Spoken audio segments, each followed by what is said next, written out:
하나님 말씀 오셨습니다. 하나님 말씀은 요한복음 1장 12절입니다. 하나님 말씀은 요한복음 1장 12절 말씀, 신약성경 제 성경으로는 142페이지입니다.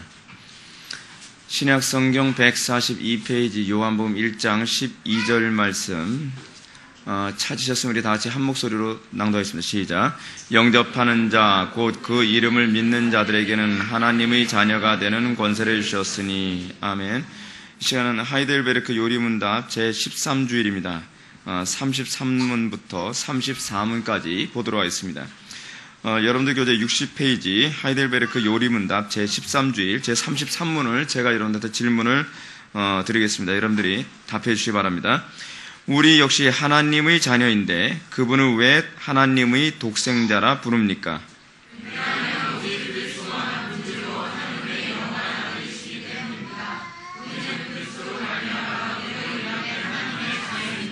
네, 우리가 하이델베르크 지난 시간에 우리가 뭘 배웠는지 먼저 잠깐 우리가 복습을 하고 우리가 13주일을 우리가 살펴보는 것이 좋을 것 같습니다.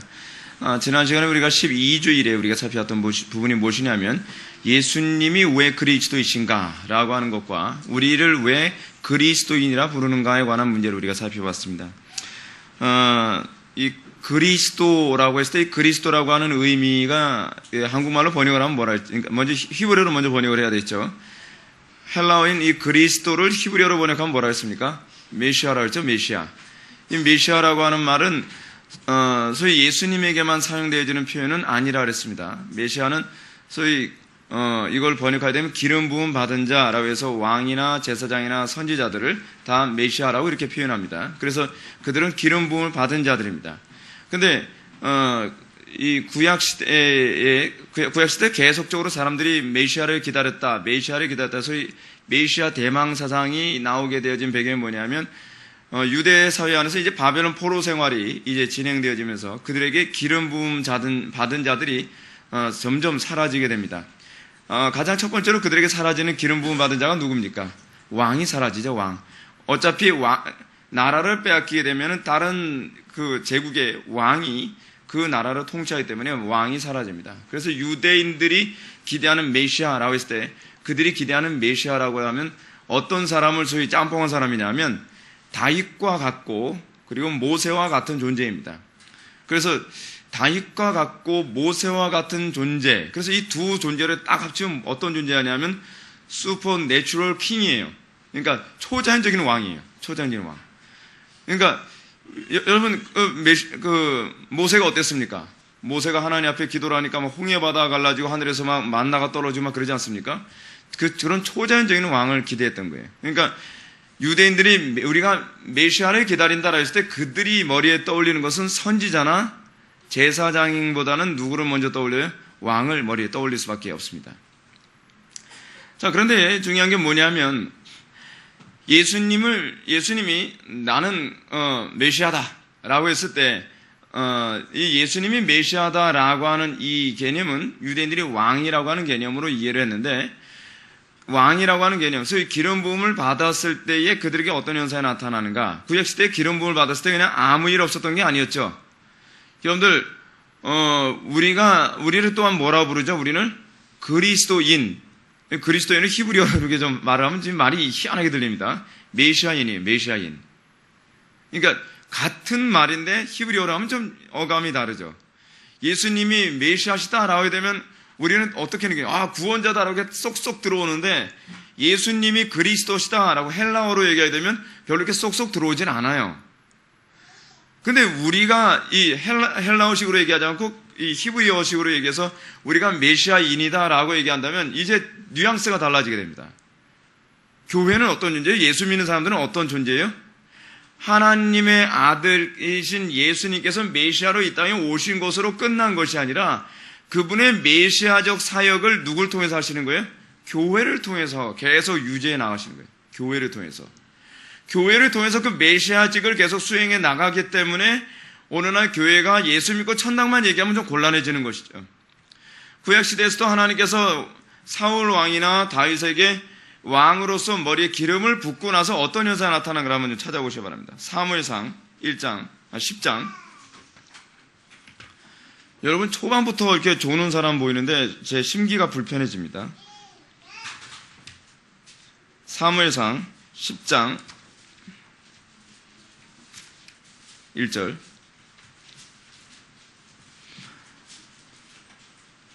제가 이거 할 얘기가, 이 얘기, 여기서 하고자 하는 얘기가 있어요. 굉장히 중요한 얘기라는 겁니다. 10장 1절 말씀.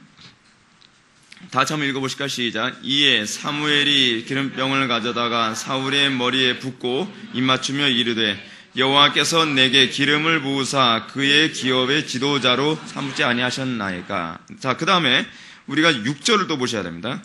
사무엘이 사울의 머리에 이렇게 기름을 붓고 나니까 이제 그냥 단순히 왕으로서 등극했다가 아니에요. 한번 보시기 바랍니다. 6절 다 같이 시작. 내게는 여호와의 영이 크게 임하리니 너도 그들과 함께 예언하고 변하여 새 사람이 되리라. 아멘. 자, 이게 그래서 9절도 한번 보면 그가 사무엘에서 떠나려고 몸을 돌이킬 때 하나님이 새 마음을 주셨고 그날 그 징조도 다 응하니라 라고 얘기하고 있습니다.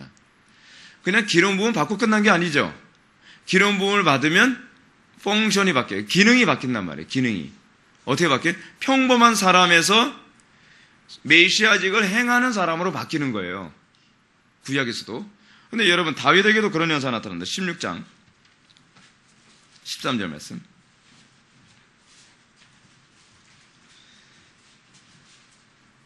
사무엘상 16장 13절 말씀 다 같이 읽겠습니다. 시작. 사무엘이 기름 물병을 가져다가 그의 형제 중에서 그에게 부었더니 그날 이후로 다윗이 여호와의 영에 크게 감동되니라. 사무엘이 떠나서 라마로 가니라. 아멘. 자, 그리고 14절 더 한번 보게 되면 13절과 대조를 이룹니다. 사울에게 대해서요. 여호와의 영이 사울에서 떠나고 여호와께서 부리시는 악령이 그를 번뇌하게 한지라 라고 있습니다. 기름 부음을 받고 나면 그 다음부터 달라져요. 새 사람이 돼요. 이거는 신약에서 아주 중요한 예표라고 있습니다. 여러분 우리가 중생했다는 것을 다른 말로 뭐라고 얘기하죠? 기름 부음 받았다라고 얘기하는 거예요.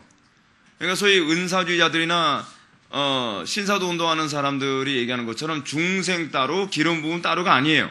아시겠죠? 이거 여러분들 개념을 정확하게 잘 잡으셔야 돼요.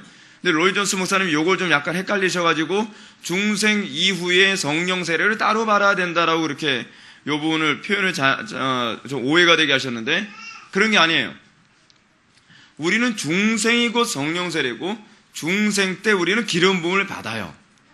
근데 중생 때 기름 부음을 받고 나면 구약에도 나타났던 것처럼 똑같이 어떤 현상에 나타나야 되냐 하면은 새 사람이 돼야 돼요. 새 사람이 돼요. 예수님께서 메시아직을 사역을 감당하시고 그리고 죽으시고 부활하셔서 하늘에 승천하시고 난 다음에 그분이 뭘 보내시죠? 성령을 보내시죠. 성령을 보내신 이 사건이 주는 메시지 굉장히 커요. 성령을 보내심으로 말미암아 주님의 택한 백성들에게 뭘 하신 거예요? 기름 부으시는 거예요. 그것이 중생 사건이고 그것이 신약교회와 구약교회의 차이예요. 구약의 교회는 어땠냐면 특정한 몇몇 사람에게만 기름 부으셨죠. 기름 부으심으로 말미암아 그들이 어떻게 왕의 기능을 하거나 선지자의 기능을 하거나 제사장의 기능을 해요. 자, 그런데 뭐 제사장은 좀 그렇다 손 치더라도 선지자로서 기름 부음을 받는 부분은 아주 좀 독특하고 재미있습니다. 하나님께서 인정하는 선지자냐 하나님이 인정하지 않는 선지자냐에 관한 이 문제가 그냥 사람이 머리에 기름 부었다고 이 사람이 그냥 선지자가 아니에요. 여러분 왕도요. 하나님께서 선지자 통해서 머리에 기름 부었다고 무조건 왕이 되는 것이 아니라 그의 기능이 바뀌는 것처럼 선지자도 거짓 선지자들은 어떻게 해요? 머리에 기름을 부었는데 참된 선지자에 뭐가 나타나요? 기능이 안 나타나잖아요. 맨날 어디서 이상한 소리만 픽픽해대고 거짓말만 하고 자기의 마음에 있는 것을 마치 여호와의 음성인 것처럼 사람한테 떠들고 돌아다녀요. 그게 거짓 선지자의 특징이라 했죠. 자기 마음의 생각을 하나님의 뜻인 것처럼 떠들고 돌아다니는 사람을 거짓 선지자라고 했단 말이에요. 근데 참된 선지자는 뭐냐면 머리에 기름을 부은 것만 아니라 실제적인 기름 부으심이 어디로 나타나요? 그의 실존에서 나타나요. 어떻게 나타나요? 그가 항상 여호와의 천상 어전회의에 참석하고 하나님께 말씀을 받아서, 그래서 여러분 선지자라는 얘기가 무슨 얘기예요? 앞날을 예언하는 존재가 아니라 하나님의 말씀을 받아서 전하는 자라는 얘기예요. 이게 나비라고 하는 이 히브리어의 의미거든요. 그래서 그가 하나님께 말씀을 받아서 전함으로 말미암아 그가 참된 선지자다라고 규정을 한단 말이에요. 신약에도 똑같아요. 근데 구약은 어떠냐면 하나님의 신이 임하기도 하고 떠나기도 하죠. 사울 왕에게서 나타났던 것처럼. 그리고 구약에서는 그 여호와의 신이 특정 몇몇 사람에게만 나타나는데, 신약으로 와서는 이게 아주 독특해요. 성령께서 오셔서 누구를 중생시키기만 하시는 것이 아니라, 신분만 변화시키는 것이 아니라 기능을 다 회복시켜 버리시죠. 모든 하나님의 백성들마다 어떻게 하냐면 다 삼직을 갖게 하시는 거예요. 왕, 제사장, 선지자. 그래서 요즘에 대부분 신학자들이 뭐라 하냐면 왕으로서, 제사장으로서, 선지자로서 살아가는 이 기능 자체를 하나님의 형상이라고 다 얘기해요. 그러니까 과거에는 신학자들이 뭐라 하냐면 하나님의 형상이 뭐냐? 그러면 도덕성이다, 또 이성적 기능이다, 뭐 이런 식으로 주로 얘기했는데, 요즘에 대부분 신학자들이 그 기능보다 좀 더 실제적인 기능이라고 얘기한다면 삼직으로 보는 것이 옳다. 이게 요즘에 대부분 신학자들이 얘기하는 바예요. 보수 쪽에 있는 신학자들입니다. 그래서 그들은 우리가 중생하고 난다면, 그러니까 특히 신약의 교회는 우리가 중생했다고 한다면 우리에게 나타나는 것이 뭐냐면 왕으로서의 기능, 제사장으로서의 기능, 선지자로서의 기능이 나타나요. 그러니까 중생이라고 하는 것은 단순히 신분만을 변화시키는 문제가 아니라, 여러분 항상 구약에서 그렇죠. 왕으로서 기름 부으시면 그 왕에게 새 사람이 되는 것이 뭐로 나타나요? 그 기능이 활성화되는 것으로 나타나잖아요. 사울 왕도 그랬고 다윗도 그랬고, 오늘도 우리가 구원을 받았다라고 했을 때 여러분들이 구원받았다는 것을 실제적으로 확인할 수 있는 근거가 뭐냐면, 여러분들에게 어떤 현상이 나타나요? 왕으로서, 제사장으로서, 선지자로서의 기능이 부어져요. 어떤 기능이 생기는 거예요. 그러니까 누구는 남보다 좀 탁월하기 때문에 저 사람 예수 믿거나 더 잘 되고 그런 문제가 아니죠. 우린 자꾸 이상하게 생각을 해가지고 구원받은 사람들은 뭐 전도를 특별히 더 잘하고 뭐 이런 개념으로만 자꾸 생각하는데, 그게 아니라 그냥 기능 자체가 달라지는, 어떤 기능이 생기는 거예요. 남들보다 뭐 타고난 재능하고는 관계가 없이. 그렇게 해서 여러분들이 거듭나고 나면 여러분들은 어떤 제사장 기능의 가장 전인적인 특징이 뭐예요? 여러분들이 예수님처럼 제사장적 기능을 사는 것이 아니라 여러분들은 하나님께 헌신된 삶을 살게 되는 것으로 나타나요. 왕으로서의 기능은 뭘 얘기해요? 죄를 다스리고 정복하는 기능으로 나타나요. 그리고 환경을 다스리고 정복해요. 그래서 예수 믿는 사람들은 환경에 굴복해서 환경에 끌려다니는 존재가 아니죠. 우리는 어떻게 살아가요? 환경을 정복하고 그 환경을 하나님의 말씀대로 날마다 이끌어가는 삶을 살아가는 것이죠. 그 선지자적 기능은 그럼 어떻게 나타납니까? 선지자 기능은요, 하나님의 말씀을 바르게 깨닫고 바르게 증거할 수 있는 기능이 있는 거예요. 근데 이제 문제가 뭐냐 하면, 여러분, 아무리 말씀을 증거해도 자꾸 이단으로 가는 사람들 많이 있죠. 아무리 말씀 증거해도 제대로 깨닫지 못하는 거 있죠. 그거 왜 그러냐? 선지자적 기능이 아직 그에게 나타나지 않는 거예요. 선지자적 기능은 하나님의 말씀을 깨닫는 것과 관련을 맺고 있어요. 그래서 하나님 말씀이 석박사라도요, 우리가 성령으로 거듭나지 않으면 말귀를 못 알아들어요. 성령으로 거듭나지 않으면 하나님 말씀을 자꾸 이상하게 해석을 한단 말이에요. 이게 참 흥미로운 것이 뭐냐면, 이거 어려운 얘기하게 되면 여러분들도 힘드니까 그냥 패스합시다. 이 성경에서 나오는 이 부분이 어떤 부분 같은 경우에는 이렇게도 해석이 가능하고 저렇게도 해석이 가능한 부분들이 많이 있어요. 하나님께서는 의도적으로 성경에 애매하게 해석하도록 이 성경을 놔두셨단 말이에요. 왜 놔두셨는가? 그 이유가 있어요. 하나님을 믿는 사람이라면 이쪽으로 해석할 수밖에 없도록 해놓으시고, 하나님을 믿기 싫어하거나 하나님을 믿는 믿음이 없는 사람이면 그 반대쪽으로 해석할 수 있는 여지를 남겨놓는 거예요. 그것에서 어떻게? 그렇게 심판을 하시는 거예요. 그래서 우리는 간혹가다 그렇게 하죠. 하나님께서 왜 성경을 애매모호하게 이렇게도 해석 가능하고 저렇게도 해석 가능하고 이렇게도 이해할 수 있고 저렇게도 이해할 수 있는 이런 애매모호한 영역을 놔두셨는가? 그 성령이 아니면, 성령 받은 사람이 아니면 바르게 이해할 수 없도록 하나님께서 일부러 그렇게 열어놓으신 거예요. 그렇기 때문에 여러분들이 항상 성경을 볼 때, 항상 여러분들이 설교를 들을 때 어떤 마음을 품어야 돼요? 성령께서 나로 하여금 바르게 깨달을 수 있는 은총보다, 이게 보통 은혜가 아닙니다. 이건 머리가 좋았을 때는 문제가 아니에요. 이거는 하나님의 은혜를 받지 않으면 안 돼요. 오류로 갈 수밖에 없어요. 오류로. 그래서 신기한 게 뭐냐면, 교회사를 가만히 훑어보십시오. 교회사를 가만히 훑어보면 사람들이 기도 안 하고 교회가 좀 부패하고 타락하게 되면 신기할 정도로 사람들이 성경 해석하는데 다 어느 쪽으로 해석하는, 다 알미니안주의 쪽으로 해석을 해나가요. 요즘에 우리나라에서 나타나는 한국교회 모습을 보십시오.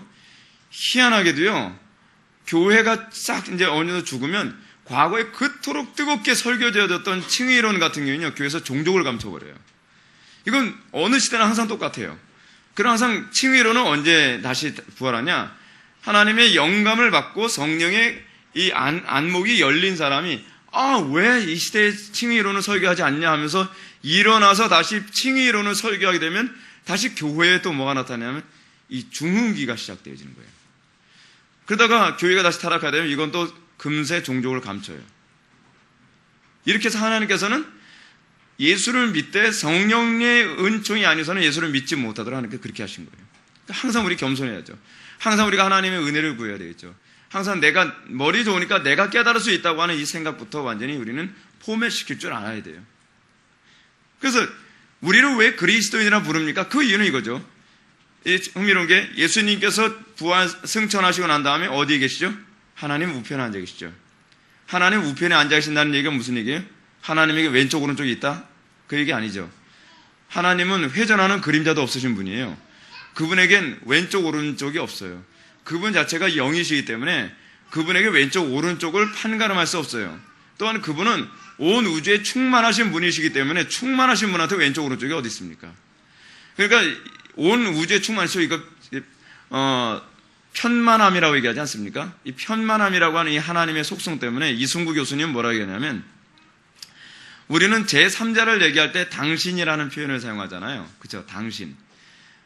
근데 당신이라고 표현하는데 박윤선 박사님은 하나님이 온 우주에 충만하신 분이신데 우리가 어떻게 제3자를 대하듯이 할 수 있겠는가? 지금 여기도 계시고 어디 계신지 항상 계시는데, 그렇기 때문에 여기 안 계실 경우에만 우리가 당신이라고 얘기할 수 있는데 여기 계신 분한테 우리가 당신 얘기하면 신뢰 아니냐?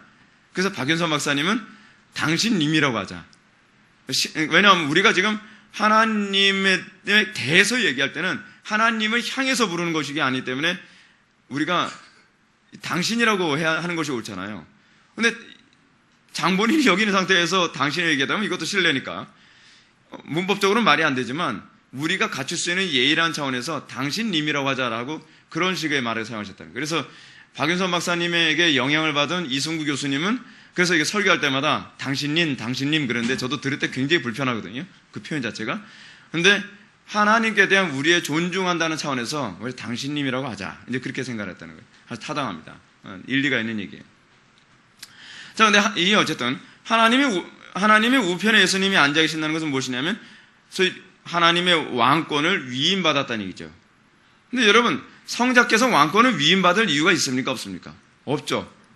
본체가 하나신데. 성부의 왕권은 당연히 성자의 왕권인데 왕권을 성자께 위임하셨다라고 하는 얘기는 무엇이냐면 교회에게 위임하기 위해서 그런 거예요.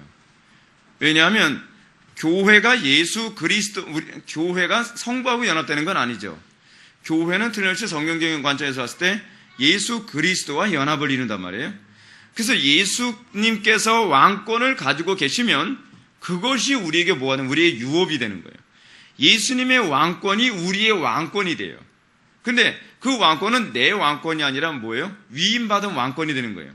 예수님과 우리와의 차이는 뭐냐면 예수님은 왕권이 당사자이시지만 우리는 왕권이 위임받은 자들이에요. 그러니까 마치 뭐하고 똑같냐면 암행어사 같은 식이죠. 암행어사 같은 식. 왕이 왕권의 핵심 아닙니까? 실체 아니에요? 근데 암행어사가 돌아다니면서 마패 딱 끊어. 여러분, 이 암행어사에 관한 그 글을 읽어보면요. 참 재밌는 거 뭐냐면, 암행어사의 그 신분이 탄론한 적이 굉장히 많았대요. 그래서 암행어사가 암행어사 역할을 하기가 너무 힘들었다는 거예요. 그래서 어쨌든 암행어사가 이거 그냥 잠깐 사설인데, 암행어사가 자기의 신분을 감추기 위해서 이쪽에서 암행어사 출도에 한번 하고 나면 옆 동네로 갈 수 없잖아요. 그러니까 아주 먼 동네로 가다 보니까 너무 많이 걸어가지고 체력이 달려서 죽은 암행어사도 있었대요. 그 정도로 암행어사는 굉장히 중노동이었대요. 근데 암행어사가 이 마패를 딱 꺼내서 이걸 보여주게 되면 이 사람은 왕은 아닌데 뭐예요? 왕과 같은 권세를 휘두를 수가 있죠. 그렇죠? 우리가 예수님이 하나님의 우편에 앉아 계시는 이유는 뭐냐? 그렇게 우리에게 왕권을 위임해 주셔서 이 땅에서, 그래서 요한계시에서 뭐냐면 천년 동안 왕 노릇 하리라. 지금이 천년왕국이죠.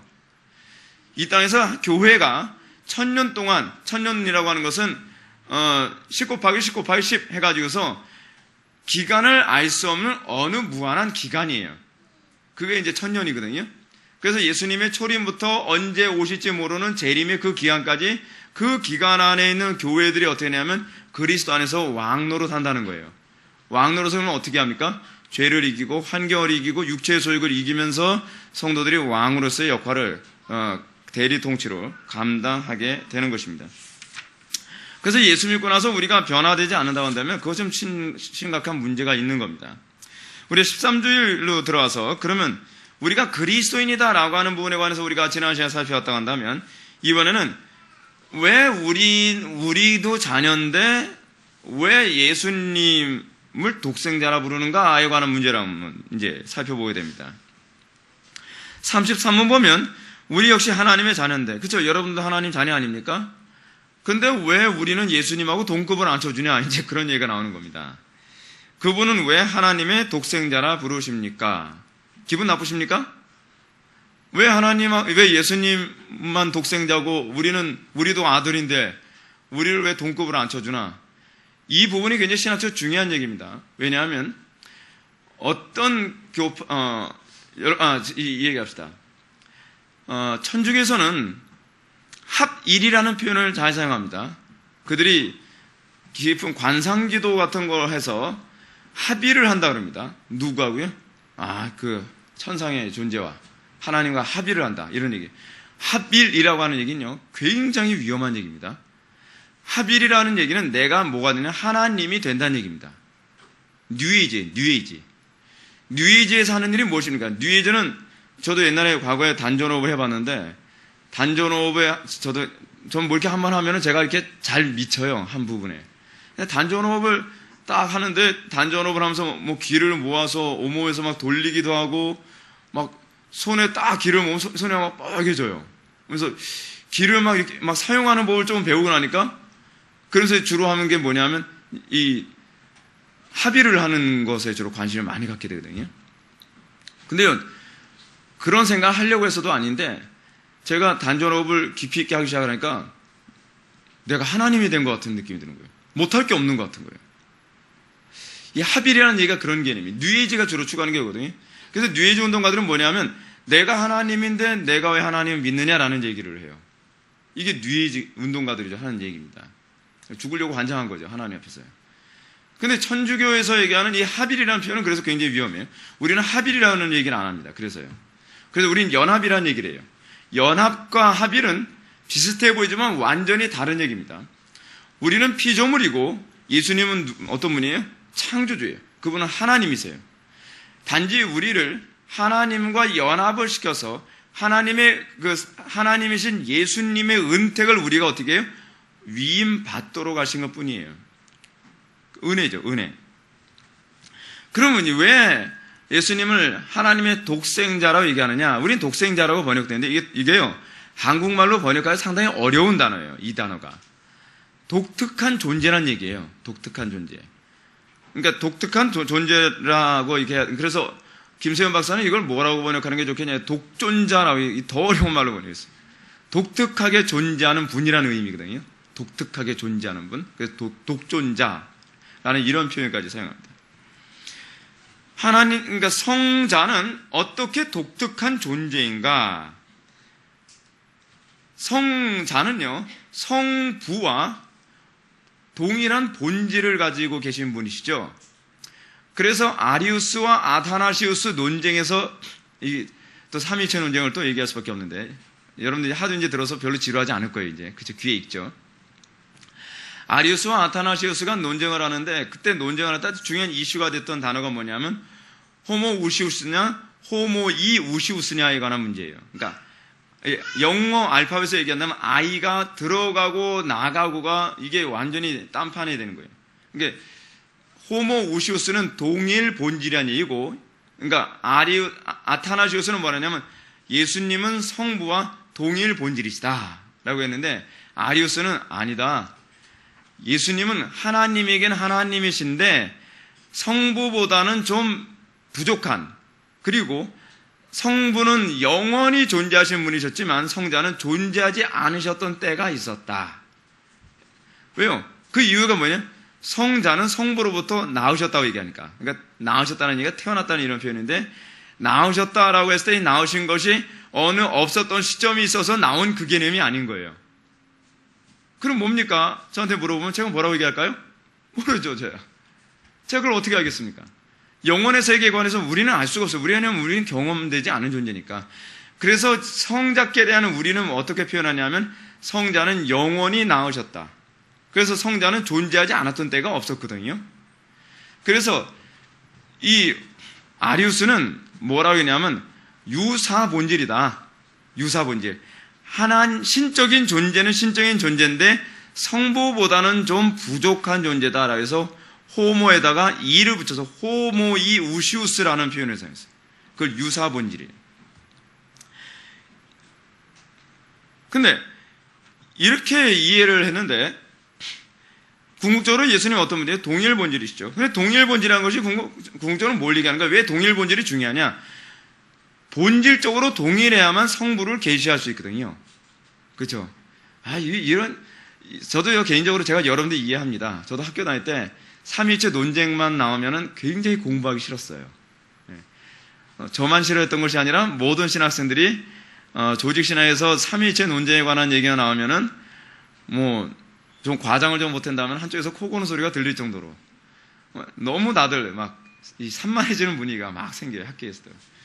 근데 저는 제가 이렇게 신학을 하면서 제가 느낀 게, 삼위일체로는 이걸 모르면 안 되겠구나 라고 해가지고서 제가 개척하기 전에 바빙크의 신론책을 펴놓고 삼위일체로는 아예 외워버렸거든요. 이게 너무 중요하다고 생각을 해서. 그래서 제가 여러분한테 아주 쉽고 친절하게, 그리고 재미있게 하려고 굉장히 애를 쓰면서 제가 여러분한테 이거 설명해 드리는 거예요. 근데 이 동일 본질일 때라야만 성자는 성부를 계시할 수 있어요. 그러니까 똑같은 존재가 아니면 어떻게 계시합니까? 그렇죠? 얘기할 수 없잖아요. 알려줄 수 없잖아요. 그래서 성자는 성부와 동일한 본질이시면서, 그러면서 성부를 계시할 수 있는 존재라는 차원에서 우리하고 달라요. 그리고 성자는 성부로부터 나오신 분이시기 때문에 그분은 하나님이시고 우리는 뭐예요? 피조물이죠. 자, 재미있는 성경 구절 하나 봅시다. 여러분들 요한복음 1장 18절 말씀 보세요. 다른 데로 갈 필요도 없죠. 여러분들 성경 펴놓은데 그 자리니까. 요한복음 1장 18절 말씀 한번 다 같이 한번 읽어보시겠습니다. 시작.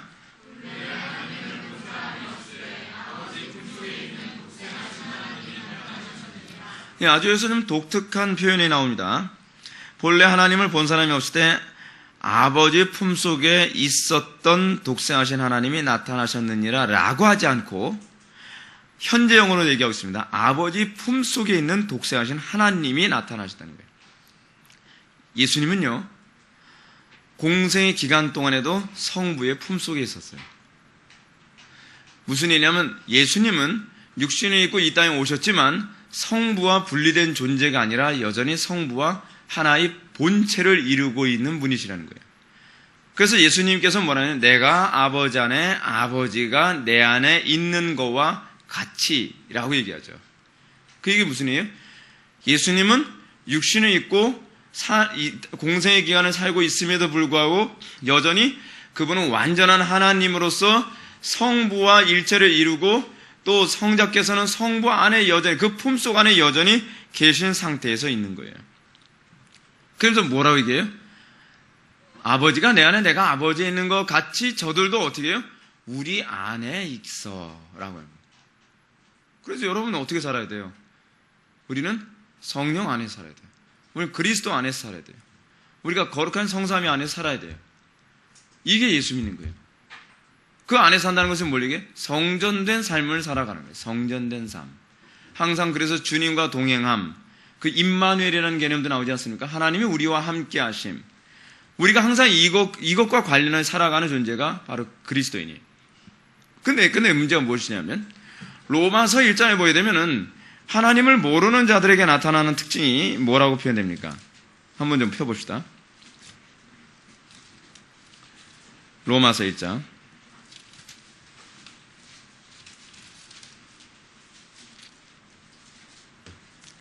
28절 말씀.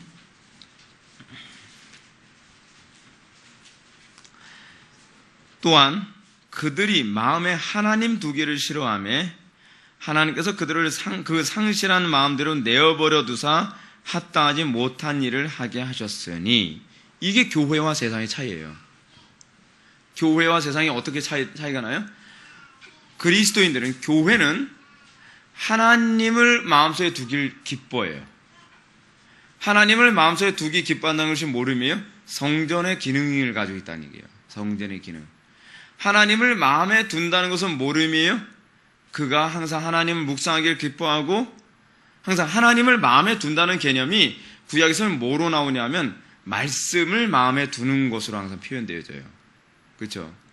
그래서 다윗이 시편 1편에서 뭐라고 얘기해요? 주의 말씀을 즐거이 주야로 묵상하는 자로다. 그러니까 하나님 마음에 두기 싫어한다라는 것과 말씀을 내가 별로 머릿속에 마음속에 담아두기 싫어한다라는 말은 동의해요. 그러니까 여러분들이 하나님을 기뻐하고, 내가 하나님 마음에 두기 기뻐하고, 그리고 내가 하나님과 동행하며 내가 그 안에 있기를 원한다라고 했을 때 여러분들에게 반드시 나타나는 것이 뭐냐면 말씀이 여러분들을 사로잡게 만드는 거예요. 말씀이 여러분들 생각을 주도하고 말씀에 의해서 여러분들의 마음이 움직여지는 거예요. 그러니까 여러분, 은사주자들이 은사 많이 발휘하고 기사와 이적 많이 행한다고 하는데 그들에게 문제가 뭐냐면 말씀에 관심이 없어요. 성경 공부 배웁시다 그러면 무슨 성경 공부, 은사 뭐 나와봤어? 뭐 레이저 나가봤어? 뭐 자꾸 그러잖아요. 뭐 투시해봤어? 뭐 슈퍼맨입니까? 뭐 자꾸 투시하게 자꾸 그렇게 하잖아요. 그들에게 뭐에 대한 관심이 없어요? 하나님 마음에 두는데 관심이 없는 거예요. 하나님 마음에 두는데 관심을 갖는다는 얘기가 항상 소위 성전에 토라를 두는 것과 관련을 맺고 있는 개념이거든요. 우리가 하나님을 마음에 두고 있다고 하면 항상 주의 말씀을 즐거워하여 주야로 묵상. 이게 성전된 기능을 얘기하는 거예요. 성전된 기능. 우리가 주의 이름으로 귀신도 쫓고 능력대하고 병도 고치는 것이 우리가 그리스도인이냐 아니냐를 규정하는 잣대가 되질 않아요. 우리가 항상 주의 계명대로 살기 기뻐하고 우리의 삶 속에서 주의 영광이 나타나기 원하며 내 마음속에 항상 하나님의 말씀이 내 생각과 내 판단과 내 행위 전체를 항상 통제하고, 그리고 그거 자체를 기뻐하는 것이, 이것이 그리스도인이에요. 이것이 하나님의 자녀된 특징인 거예요. 성전된 존재의 특징이죠. 우리에게 이것이 나타나야 돼요. 자, 그러면 이제 답을 한번 들어봅시다. 왜냐하면 오직 그리스도만 본질로 하나님의 영원한 아들이시기 때문입니다. 라고 해서, 여기서 이미 사도신경에서 얘기하는, 그러니까 아타나시우스 신앙고백서에서 나오는 개념하고도 상당히 좀 같은 개념인데, 동일 본질로서 하나님의 영원한 아들이시기 때문이다. 라고 해요. 영원한 아들이다라는 얘기는 무슨 얘기냐면 피조되지 않고 본질이 같으며 하나님으로부터 나온 하나님이란 얘기예요. 예수님은 하나님으로부터 나온 하나님이세요. 본질이 같아요. 창조된 존재가 아니에요. 피조된 존재가 아니란 말이에요. 그러면서 뭐라고 얘기하냐면 우리는 그리스도로 말미암아 입양된 하나님의 자녀입니다. 우리와 그 예수님의 차이는 뭐예요? 우리는 입양된 존재예요. 근데 입양된 존재다라고 얘기하면 여러분들은 자꾸 뭘 생각하냐면 다른 집에서 애 데려오는 거 이제 그 정도로 이제 이해를 하는데, 이건 구약적 관점에서 이해를 해야 돼요. 구약적 관점에서 어떻게 이해를 해야 되냐면 여러분, 구약에서 하나님께서 너는 너를 내 아들로 내가 입양했다라고 하는 얘기가 어디서 나오냐면 시편 2편에서 나와요. 시편 2편 7절에서 뭐라 했냐면 너는 내 아들이라 내가 오늘날 너를 낳았고 라고 하는 말 한 거 기억나십니까? 그 예수님께서 이 세례 요한에게 세례를 받으실 때 하늘에서 들렸던 음성이 그거잖아요. 너는 내 아들이라 라. 내가 오늘 너를 낳았고 하면서 하늘에서 이렇게 음성이 들리잖아요. 그죠? 근데 그 음성이 나오는 그것이 어떤 성경 구절을 인용하고 있는 것이냐면 시편 2편 7절 말씀을 인용하고 있는 거예요. 근데 시편 2편이 뭘 의미하는 거냐 하면 왕으로서 등극할 때 하나님께서 이 사람을 왕으로 세우셨다라고 하는 소위 왕권 위임식과 관련된 시편이란 말이에요. 그러니까 어떤 사람이 이제 다윗이 예를 들어서 왕이 된다 그러면 이제 공식적으로 왕이 등극식 같은 걸 할 게 아닙니까? 왕이 등극식을 할 때 한 사람이 시편 2편을 낭독을 하는 거예요. 그래서 이 다윗의 왕권이 어디로부터 왔다는 거예요? 하나님으로부터 인정받는 왕권이다라고 하는 걸 하나님의 그 신적 기원을 얘기하면서 다윗을 왕으로 옹립하는 거거든요. 근데 그렇게 함으로써 그래서 너는 이 시편 2편 7편에서 우리가 알 수 있는 것이 뭐냐면 너는 내 아들이라. 그러니까 이 얘기는 무슨 얘기예요? 내가 너를 입양한다라고 하는 표현인데 입양한다는 표현은 왕권을 얘기하는 거예요. 내가 너를 왕으로 세운다라고 하는 얘기예요. 내 왕으로 세운다. 이 얘기는 결국 여러분들이 예수를 믿음으로 말미암아 여러분들이 예수님과 에베소인가요? 거기 보게 되면 히브리서인가 보게 되면은 형제로 부르는 것을 부끄러워하지 아니하셨다라고 얘기하지 않습니까? 예수님께서요. 우리가 예수님과 동급도 아닌데 예수님의 형제로서 부름받았다라고 하는 이 표현은 하나님께서 예수님에게 주시는 왕권을 누구에게 위임하셨다는 거예요? 그 교회에게, 그 자녀들에게 위임하셨다는 거예요. 그래서 구약에서 하나님의 자녀라고 하는 이 부분은 구약에서 하나님의 아들이 됐다는 말은 왕이 됐다는 뜻인데 여러분 한번 사무엘하를 한번 펴보시기 바랍니다. 사무엘하 7장 13절 말씀.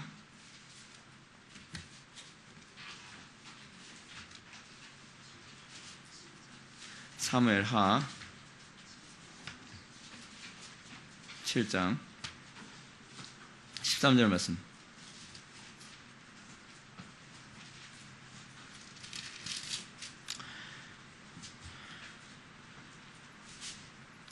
나단의 신탁이라고 하는 신탁으로 불려지는 아주 유명한 예언이거든요.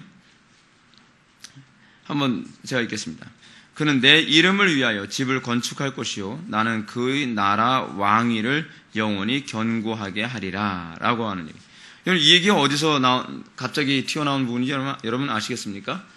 다윗이 하나님의 신에 감동을 받아가지고 하나님께 너무 감사해서 내가 하나님을 위하여 성전을 건축하겠나이다 라고 이렇게 하니까 나는 아주 화려한 집에서 사는데 하나님의 성전은 장막 아래에 있나이다 안타까워하면서 그러니까 나단이 하나님께 신탁을 받아서 얘기하는 건 뭐냐면 내가 너를 통해서 아들을 낳게 될 텐데 그 아들은 평강의 왕이라 그 아들을 통해서 하나님께서 놀라운 일을 이루시겠다 하면서 11절을 보게 되면 축복하는 선언이 나오는데 너를 모든 원수에서 벗어나 편히 쉬게 하리라 여호와께서 또 내게 이르니 여호와가 너를 위하여 집을 짓고 이 집을 짓는다는 말은 왕조를 한다는 얘기예요. 왕조를 만들고 예수님을 상징하는 거 사실은 예수님을 예표하는 거죠. 또 내 수완이 차서 내 조상들과 함께 누울 때에 내가 내 몸에서 날 씨, 메시아를 얘기하죠. 내 몸에서 날 씨를 내 뒤에 세워 그의 나라를 견고하게 하리라. 그래서 나는 내 이름을 위하여 그는 내 이름을 위하여 집을 건축할 것이요 나는 그의 나라 왕위를 영원히 견고하게 하리라 라고 하는 이런 신탁을 딱 받아요. 받으니까 다윗이 딱 생각했을 때 그럼 내 아들을 통해서 하나님께 이렇게 하신다고 하셨으니 그가 바로 내 아들 누구겠구나 라고 생각했는데 나단의 여디디아 지금 아들 중에 여디디아라고 하는 아들이 있었거든요. 근데 여디디아라는 아들의 이름을 바꿔줘요. 그래서요. 너두고 하는 소리 같다. 해서 샬로무, 히브리어 샬롬이라고 하는데 평강의 왕. 그래서 솔로몬이라고 하는 이름, 한국식으로 하면 솔로몬이죠. 발음하기 좋게. 솔로몬이라고 이름을 바꿔줘요. 원래 이름이 뭐예요? 여디디아. 근데 실제로는 하나님께서는 얘기할 때 그 솔로몬을 예표로 쓴 건 사실이지만 하나님께서는 속으로 그러죠. 야, 그게 아니야 사실은. 내가 메시아를 누가 하는 소리야. 근데 실제로 그러면서 사실 예표로 솔로몬을 이제 이렇게 보여주는 거죠. 근데 여기서 흥미로운 게 이겁니다. 여러분 13절 다시 한번 보면 그는 내 이름을 위하여 집을 건축할 것이요. 이 이중적인 개념을 가지고 있어요. 그는 누굽니까? 1차적으로는 솔로몬. 2차적으로는 누굴까요? 메시아. 3차적으로는 누굴까요? 교회예요. 교회. 잘 봐요. 그러면 여러분들 참교회와 거짓된 교회를 구분하는 중요한 핵심이 여기서 나와요. 여러분들이 예수 그리스도와 연합되어져서 양아들로 입양되어진 소위 왕권을 위임받은 존재라고 한다면 여러분들 뭐예요? 하나님의 이름을 위하여 집을 건축하는 사람이 되어야 되는 거죠. 하나님의 이름을 위해서. 내 이름. 여러분 히브리에서 아주 중요한 표현이 하나 몇 가지 있다 그랬죠. 쉔, 이름. 여기서 내 이름, 이 쉔은 굉장히 중요한 표현이에요. 하나님의 영광과 관련되어진 표현이거든요. 하나님의 영광을 위해서 집을 건축한 거예요. 집 뭐예요? 왕조라 하죠. 왕조. 나라. 바꿔서 얘기하면 뭐예요? 하나님의 나라예요. 그러니까 여러분들은 예수 딱 믿고 나면 여러분들의 관심이 뭐가 돼야 돼요? 천국이 돼야 돼요? 예수 믿은 지 몇십 년 돼도 계속 천국에만 관심이 있어요. 나 이거 천국 갈까요? 뭘까요? 못 갈까요? 자꾸 이제 그런 얘기만 하는데, 이제는 그거 하면 안 돼요. 여러분들이 예수를 딱 믿고 나면 그다음부터 뭐에 관심을 갖냐면, 하나님의 나라를 위하여, 그러니까 하나님의 이름을 위하여 그의 나라를 건축하는 데 관심을 가지는, 그의 왕조 건설에 관심을 가져야 된대요. 그의 왕조 건설. 근데 오늘날 이 한국교회 교인들을 보게 되면은 상당수가 예수 믿은 지 10년 됐다, 20년 됐다, 나 장로다, 권사다, 집사다, 안수집사다 뭐 하는데 하나님의 영광을 위한 하나님 나라 건설에 관심이 없어요. 왕조 건설에 관심이 없어요. 틀림없이 하나님께서 작정하신 건 이루어지게 돼 있죠.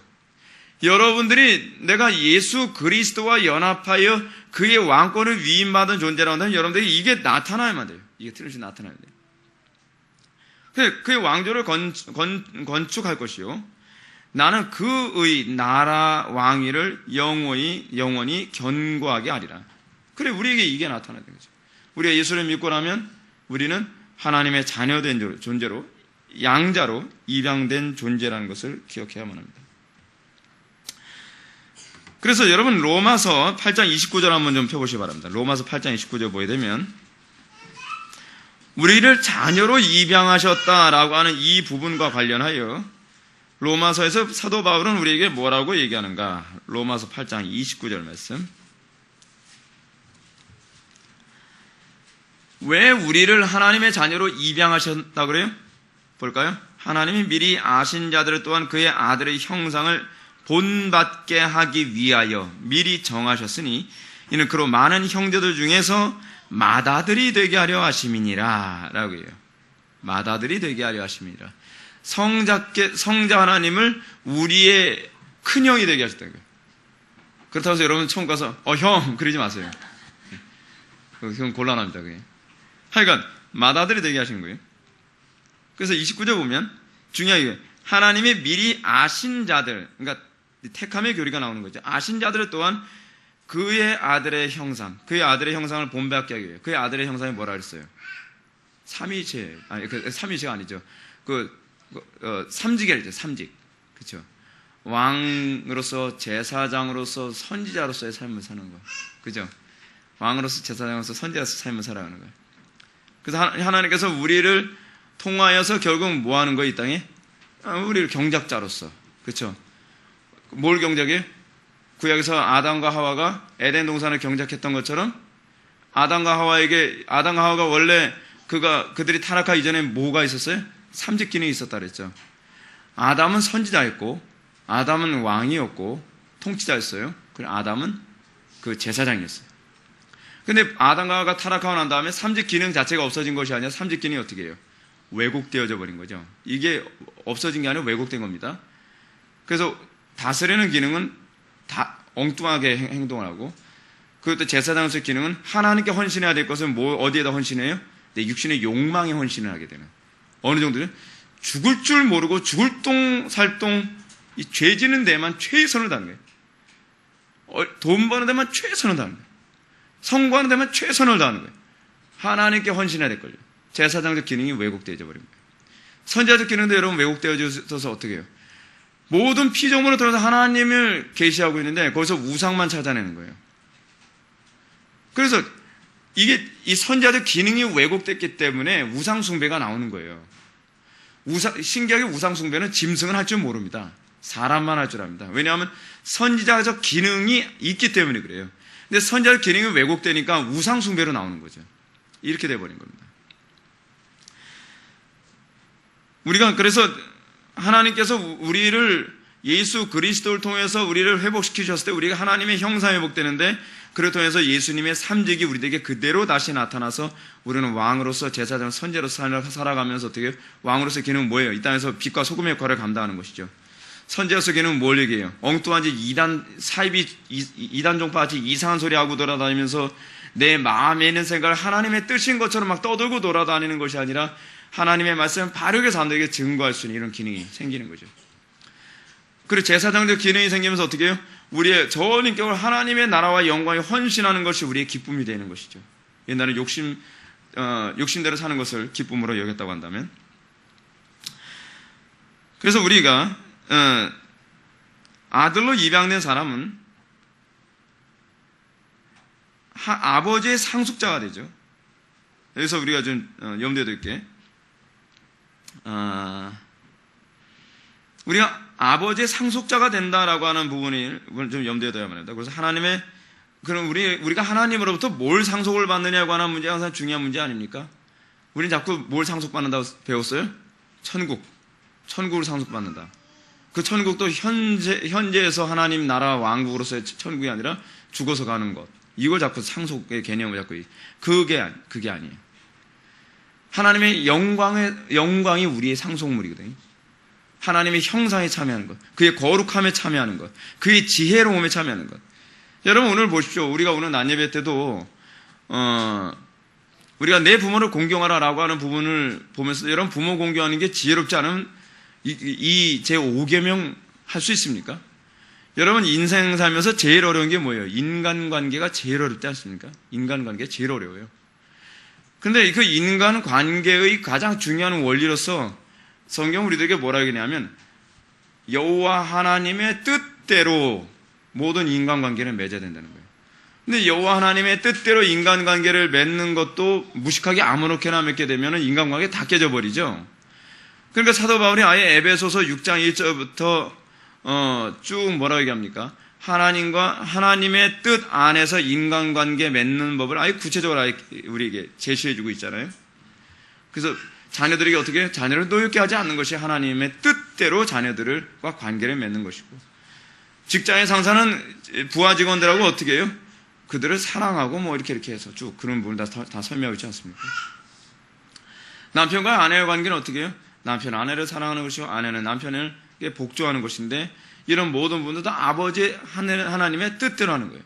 근데 여러분 이걸 우리의 삶 속에 적용하기 위해서 묵상하면 어떻게 됩니까? 사람이 지혜로워지겠죠. 지혜로워져요. 그래서 여러분 예수를 잘 믿으면 잘 믿을수록 무대포 정신이 충실해지면 곤란해요. 예수를 잘 믿을수록 그들은 어떻게 돼요? 지혜로운 사람이라는 평가를 받을 수 없어요. 그럴 수밖에 없어요. 예수를 잘 믿을수록 그는 신중한 존재라는 평가를 받을 수밖에 없어요. 예수를 잘 믿을수록 그들은 거룩한 존재고, 그리고 존경받을 만한 존재고, 그들은 어떻게 순결한 존재로 나타나게 되는 거죠. 근데 이게 우리의 상속인데, 우리의 상속품인데, 우리가 받아야 될 상속인데, 이거에 관심이 없으면 나는 그거 별로 관심 없어요. 나는 이 땅에서 돈 버는 거 관심 많고요. 나는 성공하는 거 관심 많고, 나는 마치 이슬람 그 회교도들 얘기하는 것처럼 내가 성전을 해서라도 내가 천당에 딱 가면 이쁜 여자 100명 놓고 같이 사는 거야. 난 이것밖에 관심 없어. 그러면 그 사람은 뭐예요? 하나님 모르는 사람이에요. 우리가 예수 믿고 난 다음에 나타나는 것을 청교도들이 뭐라 얘기합니까? 두 가지로 나타난다. 그죠? 첫 번째 뭐냐면 관심이 없었던 하나님의 형상을 사모하게 되는 것. 또 하나는 뭐냐면 죄를 혐오하게 되는 것. 이전의 삶을 혐오하게 되는 거예요. 근데 이전의 삶에 대한 혐오가 없다는 것은, 그리고 그것에 대한 추구가 내 속에 가득하다는 것은 하나님의 영광에 참여하는 것을, 하나님의 형상에 참여하는 것을 상속물로 인식하지 못한다는 얘기예요. 그러니까 여러분들 하나님의 형상에 참여하는 것, 그의 거룩함과, 그래서 우리에게서 찬송가에서 그 예수의 이름이 가장 아름다운 샤론의 꽃의 향기와 같다라는 이런 찬송 부르면 가슴이 두근두근해야 돼요. 구주를 생각만 해도 그렇게 좋고는 그 얼굴 배울 때 얼마나 좋으랴. 난 별론데, 아무 느낌 없는데. 그리고 이건 문제가 많은 거예요. 이게 문제가 많은 거예요. 우리가 예수를 믿고 나서 우리에게 달라진 게 뭐냐면 좋아하는 취향 자체가 달라진 거예요. 내가 과거에는 돈이 좋았고, 내가 과거에는 쾌락이 좋았고, 내가 과거에는 성공이 좋았는데, 예수 믿고 내가 주 예수보다도 귀한 것은 없네 소리가 나오는 거예요. 그래서 그 그리스도를 통해서 우리에게 주어지는 하나님의 형상에 참여하는 이 상속물 때문에 죽는 것도 각오하고, 재물을 손해보는 것도 각오하고, 명예도, 그래서 여러분, 주 예수보다도 귀한 것은 없네, 이 세상 명예하고도 바꿀 수 없네, 이 세상 행복하고도 바꿀 수 없네, 이 세상 또 뭐예요? 바꿀 수 없네, 나오잖아요. 우리에게 이런 고백이 나와야 돼요. 근데 우리 오늘날 이런 고백이 옛날 사람들이 하는 고백이지 요즘에는 별로 관심 없는 고백처럼 보이지 않습니까? 그만큼 교회가 타락했다는 거예요. 우리에게 이것이 우리의 고백이 되어야만 합니다. 자, 그럼 33은, 자, 질문합니다. 여러분들 대답해 주시기 바랍니다. 당신은 왜 그분을 우리 주라고 부릅니까?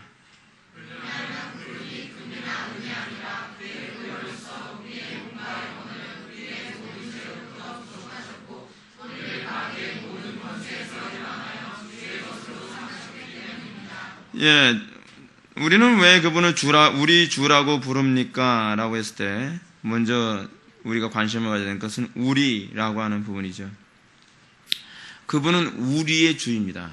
나의 주이면서 그분은 우리의 주가 되십니다.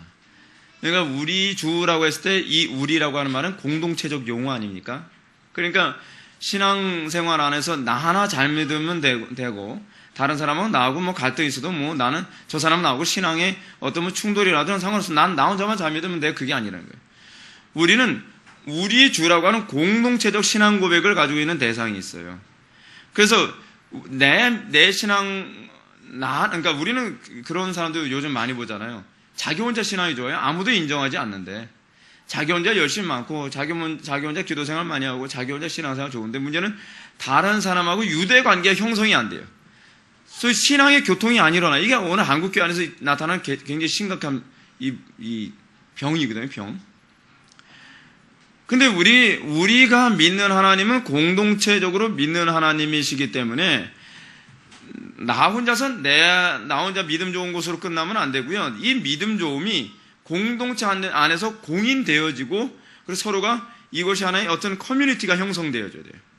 저 사람과 내가 신앙이 공유되어지고, 그래서 그래, 당신이 믿는 주와 내가 믿는 주가 같고, 그 신앙의 고백이 우리가 일치하기 때문에 우리의 주가 되어야 된다는 것이죠. 이거 굉장히 중요한 개념입니다. 근데 이 주라고 하는 부분이 그럼 무엇인가? 구약시대에서는 대부분 주라고 했을 때 남편도 주, 주인도 주, 그렇게 주로 사용하죠. 주인 주자 사용해서 우리 한자로 하게 되면 주인 주자 사용하죠. 근데 이 주인 주자로 사용했던 이 주가 이 히브리어에서요, 좀 독특한 개념으로 바뀌어지기 시작합니다. 하나님을 향해서 주라고 부를 때가 있거든요. 구약에서요. 하나님을 향해서 주라고 부를 때, 그 하나님 향해서 주라고 부르는 그 개념은 뭐냐면, 여러분들, 그거 뭡니까? I am who I am. 그러니까 그 출애굽기 3장 14절인가요? 출애굽기 3장 14절에 보게 되면은, 하나님의 이름을 물어보죠. 하나님의 이름을 물었을 때 하나님께서 뭐라 합니까? 나는 스스로 존재하는 자다. 라고 이렇게 얘기합니다. 나는 스스로 존재하는 자다. 라고 했을 때 그걸 우리가 영어로 하게 되면 I am who I am 이라고 하는데, 이거를 히브리어로 또 뭐라 얘기하냐면, 히브리어는, 잠깐만요. 히브리어는 뭐라 했었더라? 에흐의 아쉐르 에흐에라고 해요. 오래되니까 자꾸 기억이 잘 안 나요. 에흐의 아쉐르 에흐인데, 이걸 영어로 번역하면 I am that I am이에요. 그러니까 I am that I am 하니까 이게 좀 도대체 말이 뭘 얘기하는지 모르겠어요. 그래서 이거 번역이 다양합니다. 나는 존재하는 자로 존재한다. 나는 뭐 스스로 존재한다. 뭐 나는 현재 존재하는 자로 현재 존재한다. 뭐 여러 가지 의미로 얘기를 해요. 그래서 근데 예흐의 아쉐르 예흐에를요. 이 영어로 요거를 딱 줄여서 영어로 번역하면 I am이에요. I am. I am. 그 에고 에임이 이거 헬라어로는 에고 에임이가 되거든요. 그래서 구약에서는 주라고 했을 때 I am라고 이제 그거와 관련된 개념이에요. 이게 좀 어려워도 그냥 들어주세요. 근데 이 개념이 예수님께서 당신이 사용하셨던 표현이에요. 요한복음에 보게 되면 예수님께서 당신 자신을 이 개념을 그대로 얘기해요. 여러분들 요한복음 8장 넘어갑시다.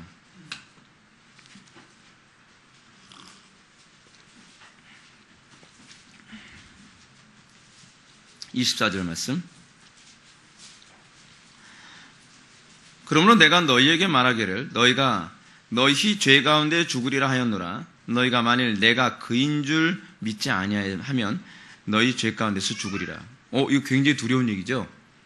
지금 예수님께서는 지금 예수님 당신 자신을 뭐로 인식을 하는 사람, 인식하지 않으면 죄 가운데 죽는다고 얘기해요? 그인 줄. 그가 누구예요? 내가 그인 줄이라고 했을 때 내가 그인 줄이라고 하는 이 헬라어가 에고 에임이라는 헬라어를 사용하는데 에고 에임이라고 하는 이 표현은 I am who I am.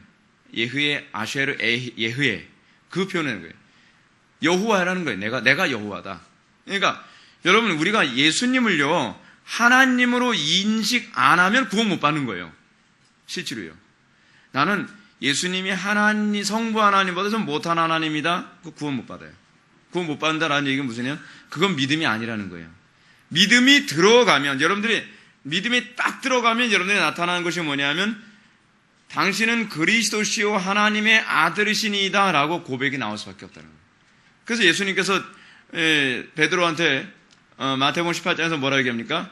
이건 네 입으로 한 거 아니라는 거예요. 어떻게 한 거라는 거예요? 성령께서 너라고 고백하게 했다는 거예요. 여러분들이 이 얘기는 무슨 얘기냐면 베드로가 예수님을 딱 봤는데 예수님이 구약의 하나님과 같은 분이십니다 라고 믿어졌다는 것 자체부터가 이게 대단한 믿음이라는 거예요. 이 믿음이 구원받는 믿음이에요. 이 믿음이.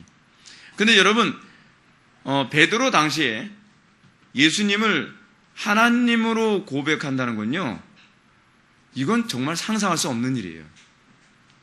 하나님이 육신을 입고 오셨다? 이해할 수가 없는 거예요.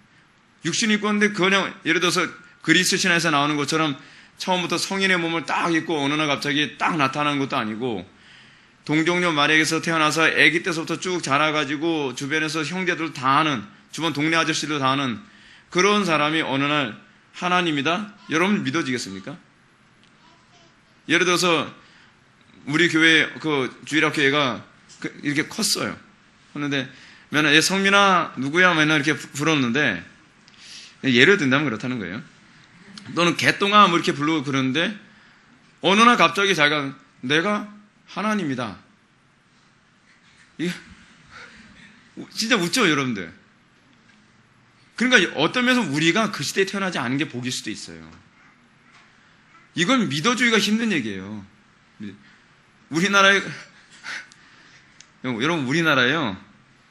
그래서 예수님만 한 20명 된대잖아요. 아주 대단한 나라예요. 우리나라는 예수님도 많은 나라고 하나님이 뭐 10명인가 그렇게 된대요. 굉장한 나라예요. 대단한 나라예요. 조그만 나라인데. 근데 이 베드로가 말이에요. 어떻게 보면 이게 제정신이 아니죠. 그냥 어렸을 때 자라온 사람인데 예수님 보고 당신은 하나님이십니다 라고 이게 믿어졌다는 게 신기한 거예요. 근데 베드로의 고백에서 이제 계속적으로 그래서 예수님께 대한 신앙 고백이 무엇이냐면 당신이 메시아입니다 라고 하는 것과 어울러서 예수님을 뭐로 고백해야 하는 것이 이게 중요한 초대교회 신앙 고백이었어요. 주로 고백하는 주.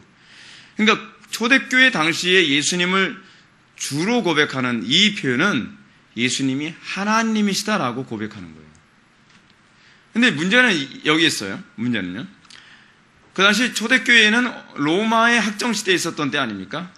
그 당시 로마 시대 때는요, 카이사르 이후에 황제를 자꾸 신으로 이렇게 떠받도록 만들었어요. 근데 황제를 신으로 떠받는 그 문화가 예전에는 죽은 황제를 신으로 섬기도록 이렇게 했거든요.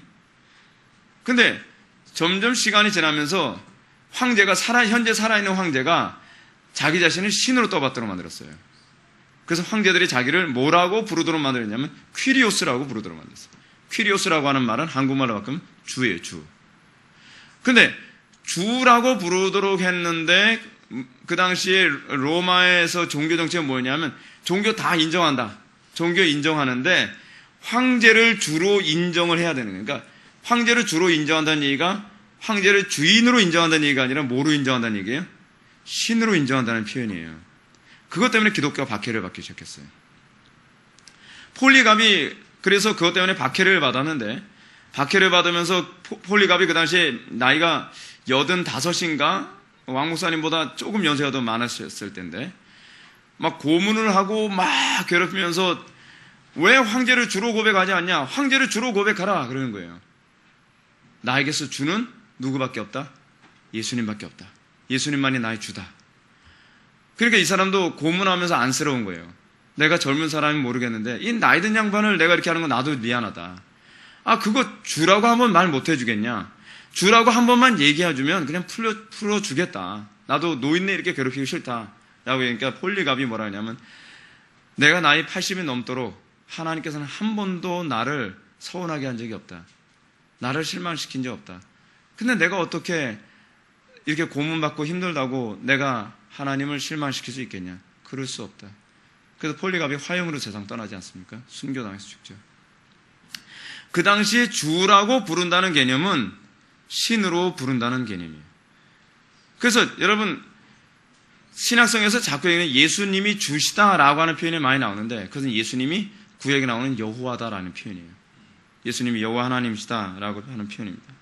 여러분 근데 이 개념이요 여러분들 잘 와닿지 않을 것 같아서 제가 와닿게 말씀드린다면 현재 이런 나라가 있어요. 이런 체제를 가지고 있는 사람들이 북한입니다. 북한에서 김일성은 자기가 하나님이에요. 김정일도 하나님이고 김정은도 하나님이에요. 그래서 말도 안 되는 얘기 많이 하지 않습니까? 무슨 온갖 무협지 같은 무슨 얘기 다 꾸며내잖아요. 그 사람들에 있어서 그래서 전에도 김성욱 대표가 우리 교회 와서 한번 강좌했었던 것처럼 그들에게 있어서 평양에 있는 무슨 교회라 했죠? 봉화교회인가 뭔가 봉수교회. 그 봉수교회에서 그 사람들이 예배 드리는 거 이거 진짜 예배라는 거 아니에요. 근데 누굴 예배하냐가 특징이죠? 하나님이 아닌 거예요. 김일성을 예배하는 거예요. 실제로 북한에서는 이 주체 사상 자체가 삼위일체 교리를 가지고 있어요. 성부에다가 누굴 갖다 붙였어요? 김일성. 성자에다가 누구 갖다 붙였어요? 김정일. 그래서 성령은 뭐예요? 주체 사상이에요. 이 독특한, 왜냐하면 성경을 가지고서 거기다 갖다 박아놔봤기 때문에 그래요. 그래서 그 사람들이 성경을 못 보게 하는 이유가 뭐냐면 성경을 보면 주체 사상이 이게 다 성경에서 그대로 카피해온 거라는 걸 누구나 다 알 수 있기 때문에 그래서 성경을 완전히 없애버린 거예요. 그래서 그쪽에서 계속 요구하는 게 뭐냐면 김일성만 주다라고 하는 거죠. 그게 이제 문제가 뭐냐면 그게 바로 로마 시대 때 그랬던 거예요. 자, 그럼 우리 한번 해봅시다. 답. 왜냐하면 그분이 금이나 은이 아니라 그의 보혈로서 우리의 몸과 영혼을 우리의 모든 죄로부터 구속하셨고 우리를 마귀의 모든 권세에서 해방하여 주신 것으로 삼으셨기 때문입니다. 라고 합니다. 우리가 예수님을 주라고 불러야 되는 이유가 무엇인가? 첫 번째로 예수님은 하나님이시라는 것이 분명하기 때문에, 두 번째로 여기서 주라고 하는 또 다른 의미가 있는데 그 로드십을 얘기합니다.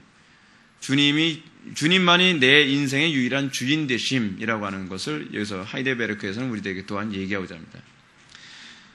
예수님만이 내 인생의 모든 것의 주인이 된다는 것을 왜 우리는 이 고백을 해야만 하는가?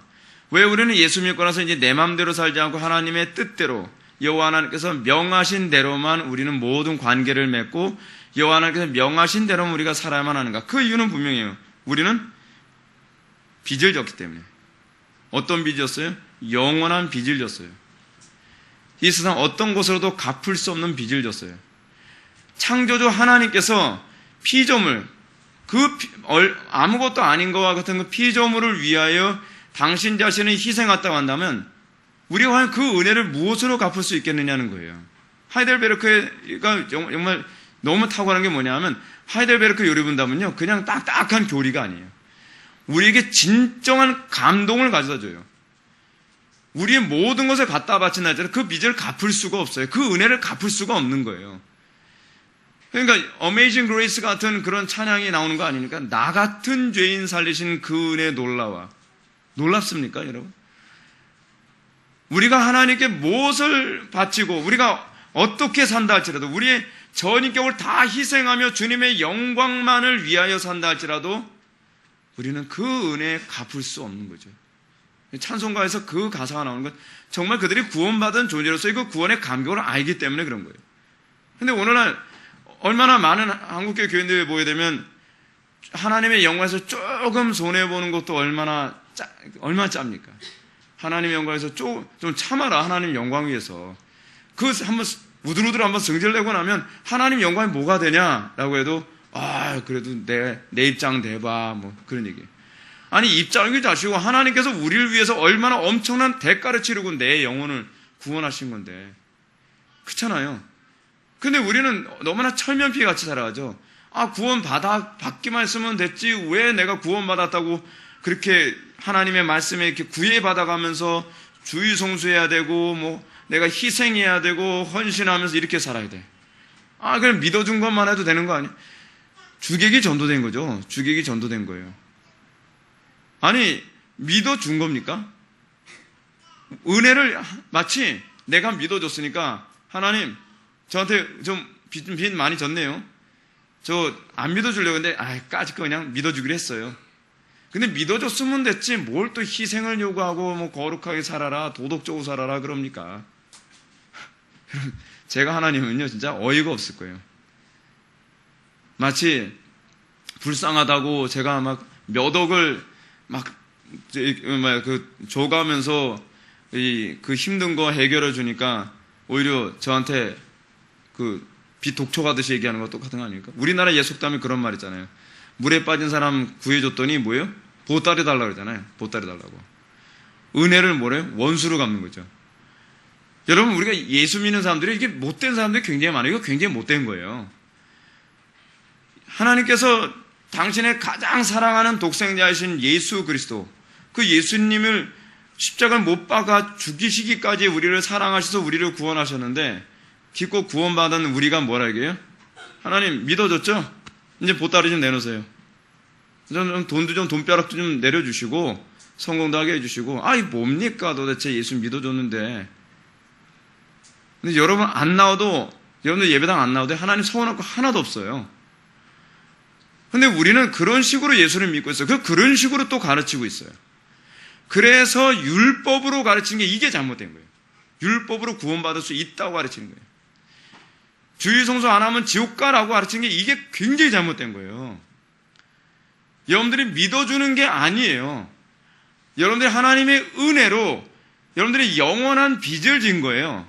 그렇기 때문에 그 은혜의 감격 때문에 내가 어떤 고난과 어려움이 있어도 주의를 성수하며 내가 하나님의 영광을 위해 살겠다고 다짐하는 것이지 내가 하나님이 나한테 무슨 빚진 것처럼 내가 하나님의 말씀대로 살면 내가 좀 의가 더 쌓여서 하나님 내가 이 정도 봉사했으면 고맙죠? 저한테 좀 뭔가 내가 이렇게 헌신했는데 이제 나한테 뭐 좀 해줘야 되는 거 아닙니까? 그래서 여러분 이게 굉장히 문제인 거예요. 우리는 내가 하나님께 공로사상의 은혜에 자꾸 들어가면서 우리에게 조금 어려움이 오면 자꾸 그런 얘기 하잖아요. 하나님 내가 그렇게 하나님께 헌신했는데 어떻게 나한테 이럴 수 있습니까? 이거 깨뜨리기 위해서 하나님께서 고난을 더 주셔요.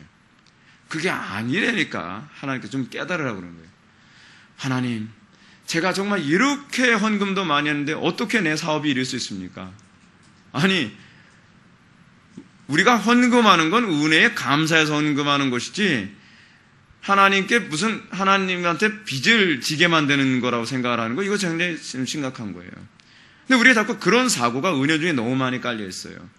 내가 하나님 영광에서 내가 이렇게 주의성수하고 뭐하고 했는데 하나님 어떻게, 예를 들어 고3생들 그런 얘기 많이 하잖아요. 내가 주의성수 다 했는데 내가 어떻게 이렇게 좋은 대학 못 가고 이럴 수 있느냐. 이건 하나님께 빚을 지은 게 아니에요. 이거는 내 신앙 고백일 뿐이에요. 감사에 대한 나의 자발적인 행위란 말이에요. 그래서 우리는 하나님께서 내가 원하는 어떤 것을 주시지 않는다 할지라도 불평할 일체의 어떤 권한이 없어요. 어떤 합법적 권리가 없단 말이에요, 우리는요. 그냥 하나님께서 우리에게 더 큰 은혜 부시면 감사하신 것이고, 하나님께서 내가 원하는 거 안 주셨으면 그 또한 하나님의 사랑. 그래서 하나님께서 소위 우리가 섭리를 알게 되어지면 어떤 현상이 나타나요? 그의 영광을 찬미하고, 그리고 하나님의 영광만을 위해 살며 우리가 그를 위해 감사하는 삶을 살게 하기 위하여 하나님께서 우리에게 그의 경륜을 알게 하시는 거라잖아요. 그래서 복음을, 여러분들이 교리를 배우는 이유가 뭐냐면 이 교리를 배움으로 말미암아 하나님께 내가 감사할 수밖에 없는 존재구나라고 하는 거, 이걸 점점 더 깨닫게 하는 거예요. 그래서 교리를 배우는 겁니다. 그래서 우리가 주의 것이 됐으므로 주인에게 충성하는 것이 옳죠. 그래서 요한계시록 2장 10절에서 뭐라고 얘기합니까? 죽도록 충성하라. 우리에게 그걸 요구하는 거예요. 이거는요, 구원받은 자에게 나타나야 될 의무이지 죽도록 충성해야 구원받는 거 아닙니다. 죽도록 충성해서 구원 못 받습니다. 구원받는 건 은혜로만 구원받습니다. 그래서 더 요구되는 아주 적나라한 표현이 고린도서 4장 2절인데, 믿는 자에게 구할 것이 뭐예요? 충성이고. 믿는 자에게 나타날 만한, 당연히 나타나야 되는 증상이 무엇이냐? 충성이에요. 충성해야 구원받는 건 아니에요. 아시겠습니까? 봉사 많이 해야 구원받는 것도 아닙니다. 우리가 구원의 조건으로서 행위를 생각하면 곤란해요. 주의성수 안 하는 사람에게 주의성수 해야 구원받는다 그렇게 협박하면 이 사람 진짜 구원 못 받습니다. 우리가 구원받는 건 은혜로 구원받는 것이고, 우리가 주의성수하는 것은 은혜의 그 감격에 대한 우리의 반응으로서 주의성수하는 것이다라고 그렇게 가르쳐야 돼요. 그래, 주의성수 안 하면 믿음이 없나 보다. 뭐 이래서 주의성수 못해요, 저래서 자꾸 핑계대고 뭐 그러면 뭐 어쩔 수 없이 뭐 믿음이 없는데. 그래서 제가 목회하면서 그래요. 이제는 제가 전도사 때하고 좀 다른 게 뭐냐면, 전도사 때는 잘 못하고 막 그러면 억지라도 막 끌어당기고 야, 그렇게 믿으면 안 돼, 그러면 천국 못 가, 막 이런 식으로 얘기했는데, 이게 신학적인 이제 문제가 있다는 걸 제가 알았어요. 전도사 때는 뭘 모르니까, 무식하니까 용감하다고 막 그렇게 협박하듯이 했는데, 이젠 그게 아닌 거예요. 못하겠다, 뭐 했다 그러면 어떻게 하겠나, 뭐 믿음이 없어서 그런데 기도해줘야지. 그냥 기도만 해주는 거예요. 하나님 은혜 부어달라고, 저 사람 마음속에 믿음 달라고. 어떻게 보면 소극적인 것 같은데요, 이렇게 해야 성도들의 믿음에 혼돈이 생기잖아요. 혼란이 생기질 않아요. 자꾸 교인들 숫자를 더 늘어나게 하려고 억지로 끌어안치기 위해서 너 주의성수 안 하면 지옥 가, 어떤 교회는 협박을 더 심하게 가지고 11조 안 하면 지옥 가, 그런 소리까지 하는. 11조 안 해도 지옥 안 갑니다. 11조 할 마음이 없을 정도면 이미 지옥은 따다놓은 당상이에요. 아니 뭐 하나님께 드리는데 인색한데 그거 뭐 구원의 은총을 아는 사람입니까? 그래서 우리 교회에서 자꾸 헌금 강조를 안 하는 이유가 뭐냐면, 구원받으면 그 구원의 감격을 알아서 하는 것이지, 구원의 감격도 없는 사람한테 11조 해라, 뭐 해라 백날 얘기해봐야 오히려 이 신앙에 혼선만 가져다 주는 거예요. 그러니까 여러분들이 하나님 앞에 겸손함과 감격하는 마음이 있으면 여러분들이 자원하는 마음으로 여러분들이 알아서 하는 것이고, 그리고 여러분들이 항상 염두에 두고 교회 눈치 보지 마시고 목사 눈치 볼 필요 없이, 내가 하나님을 사랑하기 때문에 내가 하나님 앞에 부끄러움 없이 하는 거면 그럼 다 되는 겁니다. 예. 여러분들 헌금 많이 한다고 해서 교회가 더 커지는 것도 아니고요. 여러분들 헌금 안 한다고 해서 교회 망하지 않습니다. 어떤 사람 자기 돈 많은 사람이니까 어떻게 나한테 이렇게 대할 수 있어, 내가 이 교회 나가면 쫄딱 망할 줄 알아 라는 식으로 이제 교회 나갑니다, 뭐 그런 사람들이 있는데, 그 붙잡는 목사님도 답답한 거고, 그런 걸 협박이라고 하면서 나가겠다고 하는 사람도 참 철딱선이 없는 사람입니다. 그렇지 않습니까? 돈 많은 사람 나 헌금 안 하겠다는 거로 협박하면서 나가면 그냥 가십시오. 뭐 다른 데 뭐 더 좋은 게 있으면 더 좋은 교회 가십시오. 우리 교회만 뭐 구원이 있는 거 아니니까. 그러면 당신이 없다 해서 교회 망하지 않습니다. 뭐 그런 담대함이 있어야 되는 거 아닙니까? 교회를 주관하시고 교회에 생명을 주시고 교회를 성장하게 하시고 부흥케 하시고 교회의 일체 모든 것을 제공하신 분은 하나님이십니다. 우리 이것을 믿는 믿음으로 살아갈 때 교회가 좀 당당해지고요, 좀 세상 사람들이 볼 때도 좀 품위가 있어 보이겠죠. 이것이 바로 성경 우리에게는 성도가 하나님의 자녀된 자로서 살아가는 방식입니다. 기도하시겠습니다.